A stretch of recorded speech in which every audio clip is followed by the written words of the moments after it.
Bonjour à tous et bienvenue dans Week-end Mortel, la série de vidéos dans lesquelles je vous emmène à la découverte des curiosités les plus macabres d'une ville. Aujourd'hui, je suis à Strasbourg pour vous parler de sortilèges vaudous, de torture à la Renaissance et de la tristement célèbre peste dansante.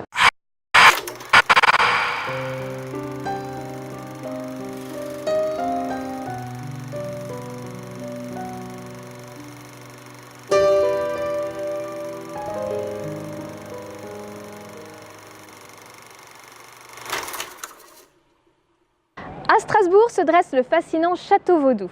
Ce petit trésor d'architecture industrielle a tout pour vous faire frissonner puisqu'il a été construit sur un ancien cimetière romain et placé sous la protection de la capricieuse et très puissante déesse Kélési. Vous pourrez y admirer plus de 300 objets liés à cette religion mystérieuse née en Afrique de l'Ouest. Cette collection, qui est indubitablement la plus belle d'Europe consacrée au vaudou, me fournit une belle occasion de vous parler de l'utilisation des ossements humains pour la création de charmes. Les vaudouisants sont très attachés à la notion de destin.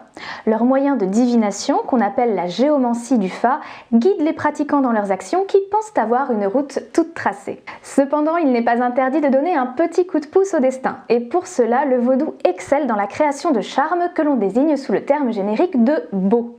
Il existe plusieurs catégories de beau, comme par exemple le biblobeau, également connu sous le terme très explicite de « ferme ta gueule ». Certains beaux utilisent des ossements humains, on les appelle alors des tchakatou. Pour la création de tchakatou, les blocs crânio-faciaux entiers sont privilégiés. Je vous rappelle qu'un bloc crânio-facial, c'est l'ensemble de la tête osseuse, composé à la fois du crâne et de la mandibule.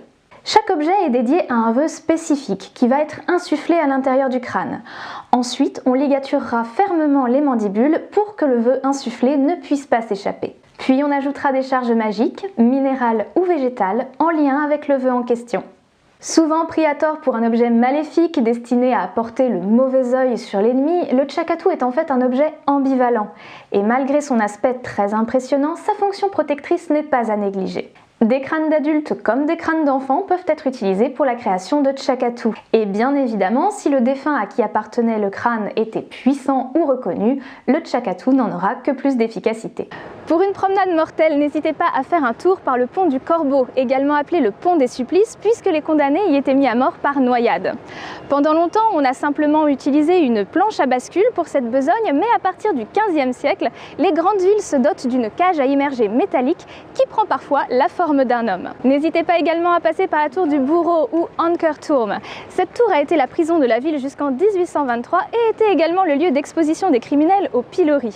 Cette fonction lui a d'ailleurs valu d'être ponctuellement appelée la Stockhouse, littéralement la maison du pilori. Si le pilori est à mettre dans la liste des instruments de torture, vous allez voir que la cruauté de ce châtiment était très variable. À la Renaissance, la mise au pilori pouvait s'accompagner de coups de fouet ou de mutilations.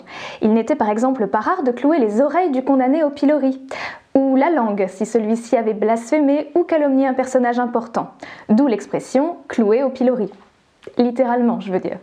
Mais le pilori peut également être une simple entrave qui n'a pas pour fonction de blesser. Dans l'Angleterre élisabéthaine, un condamné a d'ailleurs assigné en justice la ville qui l'avait mis au pilori parce que celui-ci avait cédé sous son poids, risquant ainsi de le blesser. Certains prétendent qu'il a obtenu justice. Le 12 juillet 1518 commence ici l'épidémie la plus étrange de la Renaissance. Madame Trophéa sort de chez elle pour jeter son bébé dans le canal avant de se mettre à danser, ici, sur le pont de Saverne.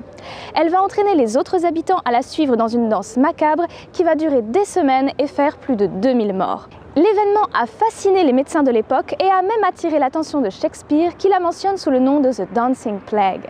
Mais alors, que s'est-il passé ce fameux été 1518 ? Alerté par l'ampleur du phénomène, François Ier a envoyé sur place les meilleurs spécialistes pour tenter de comprendre cette épidémie.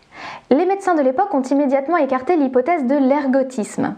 Cette maladie, que l'on appelle également le mal des ardents ou la peste de feu, était provoquée par une intoxication à un champignon qui peut se développer dans certaines céréales comme le seigle par exemple. Un des symptômes de cette maladie est l'émergence d'hallucinations qui peuvent entraîner des comportements déments.